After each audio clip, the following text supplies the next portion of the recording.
വയോധികനെ KSRTC driver ബസ്സിൽ നിന്നും ചവിട്ടി തള്ളിയിട്ടതായി പരാതി. വട്ടപ്പാറ സ്വദേശി ഭദ്രനാണ് പോലീസിൽ പരാതി നൽകിയത്. സ്റ്റോപ്പിൽ ഇറങ്ങാൻ വൈകിയെന്ന് പറഞ്ഞ് കമ്പി കൊണ്ടടിച്ച ശേഷം ചവിട്ടി തള്ളിയിട്ടതാണ് പരാതി. ഭദ്രന് തലയിൽ 3 സ്റ്റിച്ചുകളും വാരിയലിന് നേരിയ പരിക്കുമുണ്ട്. അന്ന് വന്നത് പരിചയമില്ലാത്തൊരു പുള്ളിയാണ്. അപ്പോൾ ഞാൻ ഇറങ്ങണമെന്ന് പറഞ്ഞ് എരിച്ചപ്പം തന്നെ കണ്ടക്ടർ വെല്ലു കൊടുത്തു. ഇയാൾ ഡ്രൈവറുടെ ഞാൻ പോയി പറഞ്ഞു പുള്ളി ഇറങ്ങണം. ഇയാൾ അവിടെ നിർത്താതെ കയറ്റം കംപ്ലീറ്റ് കയറ്റി മേളിൽ കൊണ്ട് അങ്ങ് നിർത്തി. മേളിൽ കൊണ്ട് നിർത്തിയപ്പോൾ ഞാൻ പറയും താഴെ നിർത്തിക്കൂടായിരുന്നു. അത് താഴെ നിർത്താൻ പറ്റൂല, അവിടെ അങ്ങ് നിർത്തിയാൽ ശരിയാവില്ല എന്ന് പറഞ്ഞു. ഞാൻ പറഞ്ഞ് ഇങ്ങനെയൊക്കെ പറഞ്ഞാൽ എന്തിനാണ്? ഇറങ്ങടാ എന്ന് പറഞ്ഞു. ഞാൻ പറഞ്ഞു ഇങ്ങനെയൊന്നും സംസാരിക്കരുത്, ഇറങ്ങടാ എന്ന് പറഞ്ഞു. ഞാൻ പറഞ്ഞു എനിക്ക് കാല് വയ്യാത്തതാണ്, ഈ പതുക്കെ ഇറങ്ങാൻ പറ്റുള്ളൂ. ഈ പതുക്കെ ഇറങ്ങാൻ പറ്റുള്ളൂ എന്നുള്ള എന്തോ ഒരു പുള്ളിക്കാരനെ ക്ഷീണം. അവിടെ നിന്നിട്ടപ്പം എന്താ നിന്റെ കളി കണ്ടുകൊണ്ടിരിക്കാൻ എന്നും പറഞ്ഞിട്ട് അവിടെ നിന്ന് എന്തോ എടുത്തുകൊണ്ടൊന്ന് കമ്പി എന്താണ് തലയിൽ ഒറ്റയാടി അടിച്ചിട്ട് എന്നെ ഒരു ചവിട്ടി ചവിട്ടിയപ്പോൾ ഞാൻ ഈ കമ്പിയിൽ അവിടുത്തെ ഈ ഡോറിന്റെ കമ്പി കയറി പിടിച്ചു. അപ്പോൾ ഞാൻ വിടുന്നില്ല. രണ്ടാളെ പിടിച്ചോണ്ടിരിക്കുന്ന സമയത്ത് വീണ്ടും ഒരു ചവിട്ടൂടെ ചവിട്ടി. ഒന്നല്ല പറപറായിട്ടുള്ള ചവിട്ടും പോലെ അങ്ങ് ചവിട്ടിയാണ്. അപ്പോൾ ഈ കമ്പിയിൽ നിന്ന് എപ്പോഴും പിടിവിട്ടു. ഈ കമ്പിയിൽ നിന്റെ പിടിവിട്ടതും ആ പുള്ളിക്കാരൻ ഡ്രൈവർ ടപ്പനെ വണ്ടി സ്റ്റാർട്ട് ചെയ്ത് വണ്ടി എടുത്തോണ്ട് ഇപ്പോൾ 3 തയ്യലുണ്ട്.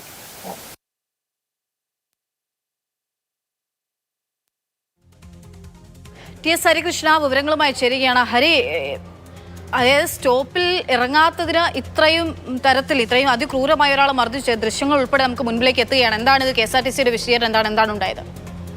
ക്രൂരമായ സംഭവമാണ്. വട്ടപ്പാറ പോലീസിലാണ് ഭദ്രൻ പരാതി നൽകിയിരിക്കുന്നത്.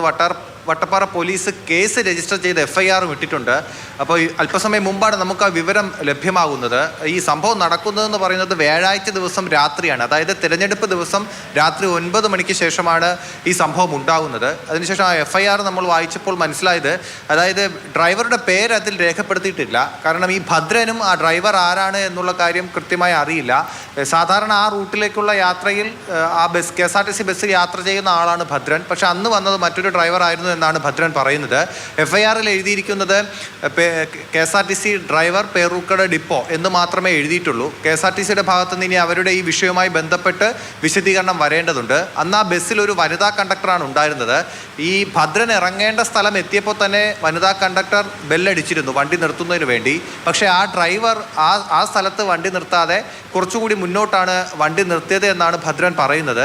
അങ്ങനെ വണ്ടി നിർത്തിയപ്പോഴാണ് വണ്ടിയിൽ നിന്ന് മുൻവശത്തെ ഡോർ വഴിയാണ് ഭദ്രൻ പുറത്തേക്ക് ഇറങ്ങാൻ ശ്രമിച്ചത്. ഈ രാത്രി ആയതുകൊണ്ട് തന്നെ മറ്റ് യാത്രക്കാരൊന്നും മുൻവശത്തുണ്ടായിരുന്നു, 2-3 പേർ പിൻവശത്തുണ്ടായിരുന്നു എന്നും ഭദ്രൻ പറയുന്നുണ്ട്. അങ്ങനെ ഇറങ്ങുന്ന സമയത്താണ് പെട്ടെന്ന് ഇറങ്ങണം എന്ന് പറഞ്ഞത്. ആ സമയത്താണ് ഇവർ എന്തുകൊണ്ട് അവിടെ നിർത്തിയില്ല എന്ന് ഭദ്രൻ ഡ്രൈവറോട് ചോദിക്കുന്നു. അങ്ങനെ ചില സംസാരം അവിടെ ഉണ്ടാകുന്നു. പക്ഷെ പെട്ടെന്ന് ഇറങ്ങാത്തതിനെ ചൊല്ലി ഡ്രൈവർ ആ സ്റ്റോപ്പിൽ വണ്ടി നിർത്തിയതിന് ശേഷം എണീറ്റ് വന്നാണ് അവിടെ സീറ്റിനടിയിലിരുന്ന കമ്പി പോലുള്ള എന്തോ ഒരു വസ്തു ഉപയോഗിച്ച് ഈ ഭദ്രൻ്റെ അടിക്കുന്നു. അത് തലയിലാണ് അടിച്ചതെന്നാണ് ഭദ്രൻ പറയുന്നത്. തലയ്ക്ക് 3 സ്റ്റിച്ചുണ്ട്. അതിനുശേഷം ഭദ്രനെ ചവിട്ടി പുറത്തേക്ക് തള്ളിയിടാനാണ് ആ ഡ്രൈവർ ശ്രമിച്ചത്. അങ്ങനെ പുറത്തേക്ക് വീണ സമയത്താണ് വാരിയലിന് പരിക്കേറ്റ് എന്ന് ഭദ്രൻ പറയുന്നത്. അപ്പോൾ ഇങ്ങനെയൊരു സംഭവമാണ് ഉണ്ടായിരിക്കുന്നത്. ഇത് മെനിയാന്ന് ഈ സംഭവം നടന്നു. അതിനുശേഷം വട്ടപ്പാറ പോലീസ് ഭദ്രൻ്റെ മൊഴിയെടുത്ത് കേസ് രജിസ്റ്റർ ചെയ്തിട്ടുണ്ട്. ഇനി അതിൽ കൂടുതൽ അന്വേഷണം വേണം. KSRTCയുടെ ഭാഗത്തുനിന്ന് അവരുടെ വിശദീകരണം എന്താണ് എന്നുകൂടി ഇനി അറിയേണ്ടതുണ്ട്.